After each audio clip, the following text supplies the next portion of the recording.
Good evening, and welcome to another edition of Inside the Cinema. One of the most prolific film directors of this age is Sir Edward Ross, back in this country for the first time in 5 years to open a season of his works at the National Film Theatre.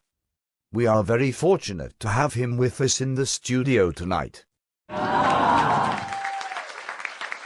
Good evening. Edward, you don't mind if I call you Edward? No, not at all. It does worry some people, I don't know why, but they are a little sensitive, so I take the precaution of asking. No, that's fine. So Edward's all right. Splendid. Sorry to have brought it up. No, please. Edward it is. Thank you very much for being so helpful. Quite, yes. Makes it rather difficult to establish a rapport, to put the other person at ease. Quite. Yes, silly little point, but it does seem to matter. Still, less said the better. Ed, when you first started, you don't mind if I call you Ed? No, everyone calls me Ed. Well, it's shorter, isn't it? Yes, it is. And much less formal. Yes, Ed, Edward, anything. Splendid, splendid. Incidentally, call me Tom. I don't want you playing around with any of this, Thomas, nonsense. Now, where were we? Oh yes, Eddy Poo, when you first started in. I'm sorry, but I don't like being called Eddy Poo. What?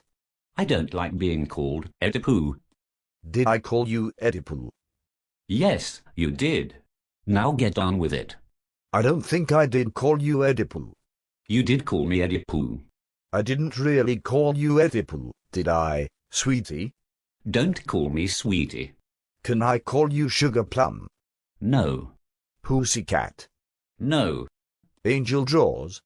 No, you may not. Now get on with it. Can I call you Frank? Why Frank? It's a nice name. My sister has a pet hamster called Frank. What is going on? Frankie, little Frankie, Frankie Knickers. No. I'm leaving. I'm leaving. I'm off. Tell us about your latest film, Edward. What? Tell us about your latest film, if you'd be so very kind, Edward. None of this Eddy Poo nonsense. Promise. Please, Edward. My latest film? Yes, Sir Edward. Well, the idea, strangely enough, came from an idea I had when I first joined the industry in 1980. Of course, in those days I was only the understudy. Oh, shut up.